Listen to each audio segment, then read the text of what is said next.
میری پیاری سہیلی کلثوم بہت دنوں بعد ملنے آئی تو میں نے پوچھا اتنے دنوں بعد تم کو ہماری یاد کیسے آ گئی؟ کہنے لگی تم سے ملنے کو بہت دل تھا، مگر تم تو ایسی غائب ہو گئی کہ کئی ماہ تک تمہاری خبر تک نہ ملی۔ کچھ میں بھی مصروف تھی، اب بھی تمہارے لیے پیغام لے کر آئی ہوں۔ یہ کہہ کر اس نے ایک نیلے رنگ کا لفافہ میری طرف بڑھا دیا۔ میں نے لفافے پر پتہ دیکھا، ہمارے پرانے محلے کا تھا، اور یہ محلہ 1.5 سال قبل میں چھوڑ آئی تھی۔ یہ خط مجھے میری پرانی دوست عارفہ نے لکھا تھا۔ کلثوم کچھ دیر بیٹھ کر چلی گئی۔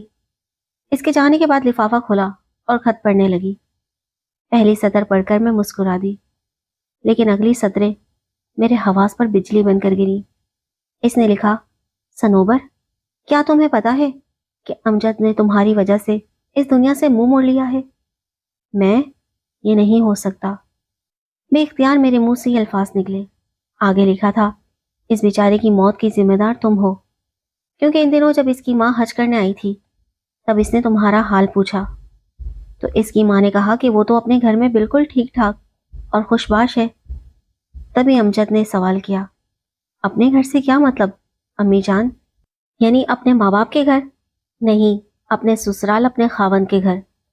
اس کی ماں نے اس پر اچھی طرح واضح کر دیا کہ سنوبر نے ایک آفیسر سے شادی کر لی ہے، اور اس کا شوہر اچھا ہے، جس نے اس کی پہلے شوہر سے 2 بچیوں کو بھی قبول کر کے اپنے ساتھ رکھ لیا ہے۔ پھر امجد سے کہا، بیٹا، وہ متعلقہ عورت تھی، زمانہ دیکھ چکی تھی، تمہیں اس سے وفا کی امید نہ رکھنی چاہیے تھی، تم نے خواہ اس کے پیچھے اپنا وقت برباد کیا۔ آگے لکھا تھا، شام کو امجد میری طرف آیا تو وہ بہت افسردہ تھا۔ اس سے مجھے کہا، بھابھی، سنوبر نے شادی کر لی ہے، کچھ آپ کو پتا ہے؟ اس خبر پر یقین تو مجھے بھی نہ آیا، مگر میں نے سوچا کہ ٹھیک ہی کہہ رہا ہوگا، کیونکہ آج کے دور میں ہر بات ممکن ہے، اور اپنوں سے بے وفائی بھی عین ممکن ہے۔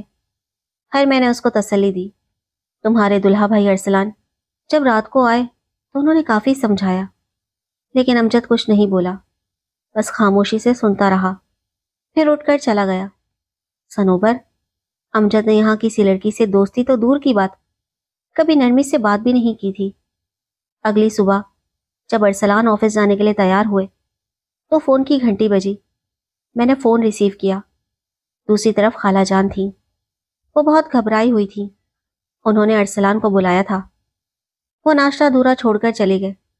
میں نے بچوں کو ناشتہ دیا اور برتن سمیٹنے لگی کہ ارسلان کا فون آ گیا۔ انہوں نے مجھے خالہ جان کی طرف آنے کو کہا اور تاکید کی کہ بچوں کو ساتھ نہ لاؤں بلکہ آیا کے پاس چھوڑاؤں۔ میرے پوچھنے پر انہوں نے بتایا کہ امجد کا ہارٹ فیل ہو گیا ہے۔ میں نے بمشکل خود کو سنبھالا اور خالہ جان کے فلیٹ پر پہنچی۔ وہ پاگلوں کی طرح دیوار سے سر ٹکرا رہی تھی، اور امجد بستر پر بے حس پڑا تھا۔ اس نے کوئی دوا کھائی اور وہ مر چکا تھا۔ تبھی ارسلان نے اسپتال میں دکھائے بغیر اپنے رشتہ دار ڈاکٹر سے ہارٹ فیل کی رپورٹ لکھوائی۔ ڈاکٹر نے ان پر اعتبار کر کے رپورٹ لکھ دی اور کہا، یہاں قانون بہت سخت ہے۔ بہرحال پھر اس کو یہاں سعودی عربی میں سپرد خاک کر دیا گیا۔ سنوبر، ہمیں پتا ہے امجد کتنا اچھا انسان تھا۔ تمہاری پہلی شادی کی بھی اس نے بہت مخالفت کی تھی، اور اس مرتبہ تو تم نے خود اس سے شادی کا وعدہ کیا تھا۔ عرصے تک اس کو تسلی دیتی رہی تھی، پھر ایک دم تم نے فیصلہ کیا اور دوسرے کنارے ہو گئی۔ یہ بھی نہ سوچا کہ اس کا کیا بنے گا۔ خیر، خدا تمہیں خوش رکھے، جو ہونا تھا وہ ہو چکا۔ بہت سی دعائیں، تمہاری دوست۔ میں عارفہ کو کوئی جواب نہ دے سکی، کیونکہ اصل حقیقت سے آگاہ کرتی تو ایک محترم رشتہ دار ان کی نظروں سے گر جاتا، اور وہ خالہ جان کی شخصیت کا وہ پہلو جس کو صرف میں جانتی تھی۔ کاش میں عارفہ کو ہی نہیں امجد کو بھی بتا سکتی کہ بے وفا میں نہیں بلکہ کوئی اور ہے، اور وہ ہے خود اس کی اپنی ماں۔ مگر میں جب جیتے جی اس کو یہ نہ بتا سکی تو مرنے کے بعد کیوں کر بتا سکتی تھی؟ جس دن سے عارفہ کا خط آیا تھا مجھے کسی پل چین نہیں آیا تھا، یہاں تک کہ میرا شریک حیات بھی مجھے سکون نہیں دے سکا تھا۔ چند دنوں سے اس کی ڈیوٹی کافی سخت تھی۔ وہ 12-1 بجے آتے اور آتے ہی سو جاتے، اور میں تمام رات جاگتی رہتی۔ جو خود تھکا ہارا گھر آتا، بھلا وہ کیا جانے اس کی شریک حیات کس حال میں ہے، اس پر کیا گزرتی رہی ہے۔ وہ مجھے ٹائم ہی نہیں دے پا رہا تھا، اور میرے دل کا سکون کٹ گیا تھا۔ سیر و تفریح میں بھی دل نہیں لگتا تھا۔ ماضی کا درد بہت ستانے لگا تو قلم لے کر دل کی باتیں لکھنے بیٹھ گئی، کیونکہ جب بات کہی نہ جا سکے تو دل کا بوجھ بہت بڑھ جاتا ہے۔ یوں کہہ دینے سے دل ہلکا ہو جاتا ہے۔ یہ حقیقت جو میں تحریر کر رہی ہوں 100% سچ ہے، ایسا سچ جو کبھی میں امجد کو بتا سکی، نہ عارفہ کو جواب دے سکی، اور نہ ہی اپنے محبوب شوہر کو بتا سکی۔ حالانکہ میں نے اپنے شریک زندگی سے دل اور دنیا کی کوئی بات آج تک کبھی نہیں چھپائی تھی۔ آج آپ کو بتا رہی ہوں کہ واقعہ کیا تھا۔ میری شادی 12 سال کی عمر میں ہو گئی۔ شوہر مجھ سے عمر میں کافی بڑا تھا۔ محلے داروں، رشتہ داروں نے کافی مخالفت کی، مگر والدین نے دولت دیکھ کر رشتہ کیا۔ اس پر رشتہ داروں نے ہم سے قطع تعلق کر لیا۔ محلے والوں نے بھی ملنا چھوڑ دیا۔ خیر، میں نے تو نصیب کا لکھا سمجھ کر قبول کر لیا۔ اور بات یہ ہے کہ میں اتنی کمسن تھی، کیا کسی سے کہتی اور کیا سمجھتی۔ میری ایک سہیلی تھی جس کا نام عفت تھا۔ ہمارا آپس میں بہت پیار تھا اور ایک دوسرے کے گھر آنا جانا بھی رہتا تھا۔ عفت کا بھائی امجد اکثر پڑھائی میں ہم دونوں کی مدد کرتا تھا۔ یوں میرا اور امجد کا روزانہ آمنا سامنا ہوتا تھا، کیونکہ ہمارے گھر پاس پاس تھے۔ مجھے خبر نہیں کہ امجد کے دل میں میرے لیے کیا جگہ تھی۔ میں نے کہا کہ میں تو کمسن تھی، گردو پیٹ سے بے خبر، لیکن جب میری شادی ہونے لگی تو امجد بہت مضطرب ہوا۔ اس نے اپنے گھر میں ہر ایک سے کہا کہ اس کے ماں باپ کو اس ظلم سے روکو، یہ شادی نہیں ہونی چاہیے۔ صنوبر ابھی کم عمر ہے اور وہ شخص 40 برس کا ہے، مگر امجد کی بھلا کون سنتا، جبکہ امی ابو نے میرے قریبی عزیزوں، خالہ، ماموں، چچا وغیرہ کی ایک نہ سنی اور میری شادی ہو گئی۔ سال بھر بعد ایک بچے کی ماں بھی بن گئی۔ حالانکہ میں اس وقت خود اتنی چھوٹی تھی کہ اپنی بچی کو بھی اٹھانا مجھے نہیں آتا تھا۔ عفت سے اتنا پیار تھا کہ کچھ ہی دن بعد میں بچی کو لے کر ان کے گھر جا پہنچی۔ امجد بھی وہاں موجود تھا۔ اس نے میری بچی کو اٹھا لیا اور بہت پیار کیا۔ وہ دونوں مجھ سے کافی دیر باتیں کرتے رہے اور ساتھ ہی مذاق بھی کرتے رہے کہ ننھی منی اماں آ گئی۔ بھائی تمہاری بچی تو بہت پیاری ہے، اللہ تعالیٰ نے تم کو گڑیا دی ہے، اب اسے کھیلا کرتی رہنا۔ اس طرح جب میں مائکے آ کر عفت کیا جاتی تو امجد بھی ملتا اور خوب باتیں شروع کر دیتا۔ ایک دن عفت اور میں نے سیر پر جانے کا پروگرام بنایا۔ ان دنوں آموں کا موسم تھا۔ ہم خوب سارے آم ساتھ لے گئے، برف کے کولر بھی بھر لیے تھے۔ امجد کو پتا تھا کہ مجھے آم بہت پسند ہے۔ وہ میرے آگے آم کھا کر گٹھلیاں پھینکتے جاتے تھے تاکہ میں بے چین ہو جاؤں، لیکن ہم سب ہنستے کھیلتے رہے اور مجھے اس کا اتنا برا نہ لگا۔ امجد کی چچا زاد بہن میری دوست بھی تھی۔ اس کی شادی اس کے تایا کے بیٹے ارسلان سے ہو گئی، جو سعودی عرب میں ملازمت کرتا تھا۔ انہوں نے پہلے عاطف اور پھر امجد کو بھی وہاں بلوا لیا۔ انہی دنوں میرے خاوند کو امریکہ کا ویزا مل گیا۔ وہ کہنے لگا کیوں نہ وہاں پیر جما لوں، پھر تم کو بلا لوں گا۔ مجھے گھر میں کسی چیز کی کمی نہ تھی، ایک بچی کی ماں تھی اور دوبارہ امید سے تھی۔ امریکہ جا کر مجاہد نے نیشنلٹی کی خاطر کسی امریکی لڑکی سے شادی کر لی۔ وہ 5 سال باہر رہے۔ میں لوگوں سے سنتی تھی کہ میرے شوہر نے وہاں شادی کر لی ہے، لیکن یقین نہیں کرتی تھی، کیونکہ جب وہ یہاں تھے تو بہت پیار جتاتے تھے۔ مجھے تقریباً پورا پاکستان گھما دیا تھا، سوات، کاغان، گلگت، آزاد کشمیر اور مختلف خوبصورت جگہوں پر لے گئے تھے، لیکن میں بے شعور تھی، ایسے سیر کرتی جیسے بچے بچیاں کرتے ہیں اور خوش ہوتے ہیں۔ میں شوہر کے جذبات کی طرف تو دھیان نہیں دیتی تھی۔ ان حسین جگہوں پر میں خود کو تنہا محسوس کرتی تھی۔ میرے شوہر سے میری ہم عمر والی دوستی نہیں ہو سکتی تھی۔ 5 سال کے بعد جب میرے شوہر واپس آئے تو ہم کراچی شفٹ ہو گئے۔ وہ 2 ماہ ساتھ رہے اور بالکل اچھی طرح رہنے لگے، لیکن چاہتے ہوئے مجھے طلاق دے گئے اور کہا کہ شاید میں پھر نہ آ سکوں۔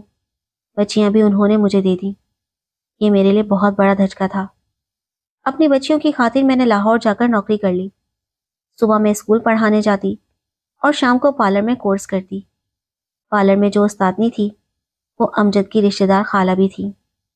ایک دن اچانک امجد اپنی خالہ سے ملنے آیا تو مجھ سے بھی ملاقات ہو گئی۔ میرا حال جان کر اسے بہت افسوس ہوا۔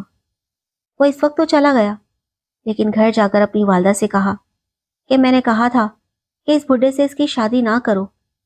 آخر وہی ہوا۔ دراصل وہ مجھ سے شادی کرنا چاہتا تھا۔ وہ تو پہلے بھی مجھ سے شادی کرنا چاہتا تھا، لیکن اب جب کہ میں نامساعد حالات میں پوری طرح گھر چکی تھی اور 2 بچیوں کا بوجھ بھی میرے کندھے پر تھا، تو اس نے مجھے حالات کے اس مشکل دور سے نکالنے کی ٹھان لی۔ امجد نے اپنی والدہ سے منت کی کہ میں صنوبر سے شادی کرنا چاہتا ہوں، آپ رشتہ لے کر جائیے۔ مجھے تو ان باتوں کا بالکل پتہ نہیں تھا، اور نہ ہی کبھی عفت نے کوئی اشارہ دیا تھا۔ میں نے بھی کبھی امجد کے بارے میں نہیں سوچا تھا۔ ان دنوں میں بہت خوبصورت تھی۔ جب امجد نے ماں سے کہا، وہ نہ صرف خفا ہو گئیں بلکہ بیٹے کی ضد کی وجہ سے مجبور بھی ہو گئیں اور میرے پاس آئیں۔ پہلے تو انہوں نے مجھ سے طنزیہ باتیں کی، لیکن جب میں نے اپنے بچوں کی قسم کھا کر یقین دلایا کہ میں امجد کو ہمیشہ بھائی جیسا سمجھتی رہی ہوں اور کبھی ان کے لیے میرے دل میں ایسا ویسا خیال نہیں آیا، اب اگر وہ مجھ سے شادی کرنا چاہتا ہے تو اس میں میرا کیا قصور؟ میں نے یہ بھی کہا کہ میں نہ ہی امجد سے شادی کرنا چاہتی ہوں اور نہ ہی محبت کے چکر میں پڑنا چاہتی ہوں۔ میں 2 بچیوں کی ماں ہوں اور مجھے زیب نہیں دیتا کہ آپ کے کنوارے بیٹے سے شادی کی آرزو کروں۔ میری باتوں میں چونکہ سچائی تھی، امجد کی والدہ کو یقین کرنا پڑا۔ پھر وہ بولی، امجد اس وقت مجھ سے بہت اکڑا ہوا ہے۔ اگر تم نے انکار کیا تو وہ واپس سعودی عرب نہیں جائے گا اور ہم سب تباہ ہو جائیں گے۔ اس کی نوکری بھی چھین جائے گی، لہٰذا تم میرا ساتھ دو اور ہمیں تباہی سے بچانے کے لیے تھوڑا جھوٹ بول دو۔ تم ایسا کرو، امجد سے کہہ دو میں 2 سال تک تم سے شادی نہیں کر سکتی، تاکہ 2 سال تک تم خوب کما لو، پھر میں تم سے شادی کروں گی۔ وہ مجھے اپنے گھر لے گئی اور جو انہوں نے مجھے سکھایا، عفت، ان کی خاطر میں نے امجد کے سامنے وہی بات کہہ دی کہ تم وہاں جا کر کام کرو، ابھی میں تم سے شادی نہیں کر سکتی، 2 سال بعد کروں گی۔ پھر امجد نے پوچھا، کیا تم مجھے خط لکھو گی؟ تو میں نے کہا نہیں، مجھے خط لکھنا اچھا نہیں لگتا، اس لیے میں خط نہیں لکھوں گی۔ تم بھی مجھے خط نہ لکھنا، ہاں اپنی امی کے خط میں میرے لیے جو چاہو لکھ دینا اور میرا حال احوال ان سے پوچھ لیا کرنا۔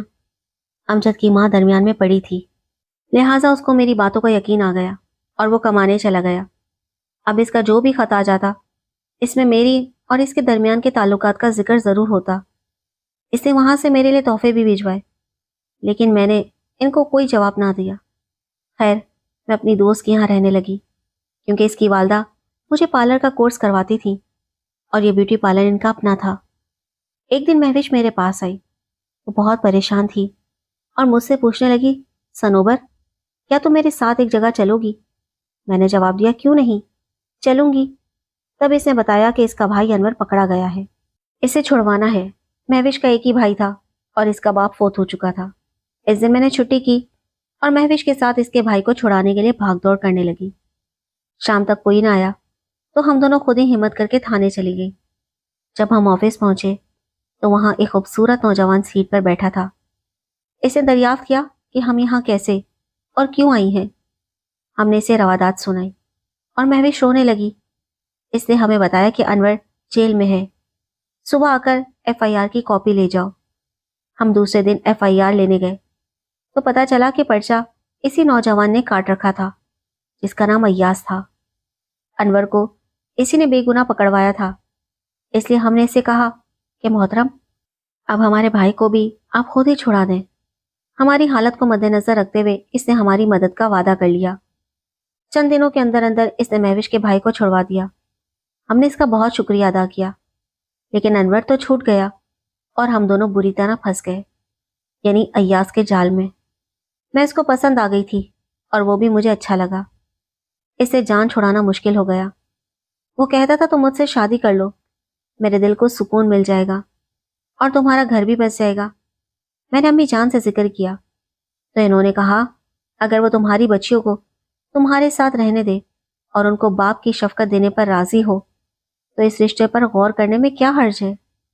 تم نے شادی تو بہرحال کرنی ہے، تمام عمر ایسے کیوں کر گزارو گی؟ امی ابو سے اجازت ملی تو ایاز اپنی والدہ کے ساتھ ہمارے گھر آیا۔ میرے والدین نے اس کو قبول کر لیا کیونکہ ہم نے اس کو تمام حالات سے آگاہ کر دیا تھا اور وہ پھر بھی مجھے اپنانا چاہتا تھا۔ شادی کے بعد ایاز نے مجھے بہت پیار دیا، وہ واقعی مجھے دل سے پسند کرتا تھا، میری دعاؤں اور باتوں کو وہ پورا کرتا تھا۔ پھر مجھے اپنے گاؤں بھی لے گیا۔ اس کے بھائی، رشتہ دار اور لوگ بہت اچھے تھے، انہوں نے بھی مجھے دل سے قبول کیا اور گرم جوشی سے پذیرائی ملی۔ حالانکہ میں متعلقہ اور 2 بچوں کی ماں تھی، پھر بھی ایاز نے ہر طرح سے میرا ساتھ دیا۔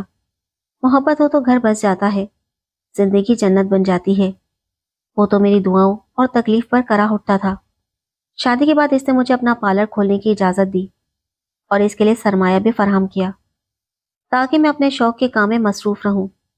یہ تھی میری زندگی کی کہانی۔ آپ نے اس میں کیا مجھے غلط پایا؟ اگر میں مجرم ٹھہرتی ہوں تو کس موڑ پر؟ حقیقت یہ ہے کہ مجرم خود امجد کی اپنی ماں ہے، جس نے مجھے جھوٹ بولنے پر مجبور کیا۔ اپنے بیٹے کو دھوکہ خود اس نے دیا۔ وہ 1.5 برس تک اپنے بیٹے سے جھوٹ بولتی رہی اور وہ سادہ لو بڑے یقین کے ساتھ مجھ سے محبت کرتا رہا، آس لگائے رہا، اور جب اس کا یقین ٹوٹا تو وہ اندر سے ٹوٹ کر اتنا کھوکھلا ہو گیا کہ اس کے لیے جینا دشوار ہو گیا۔ تبھی اس نے مایوس ہو کر خودکشی کر لی۔ حالانکہ اس دوران اس نے اتنا کما لیا تھا کہ اس کی ماں نے ایک شاندار گھر تعمیر کروا لیا تھا، لیکن یہ شاندار عمارت کس کام کی جو کبھی گھر نہ بن سکی اور جس میں دن رات محنت کر کے کمانے والا پہلا قدم بھی نہ رکھ سکا۔ بعض والدین بیٹوں کی کمائی کے لالچ میں ان کی خوشیوں کا خیال نہیں کرتے، پھر ان کے اپنے ہاتھوں میں سوائے تعصب کے کچھ نہیں آتا۔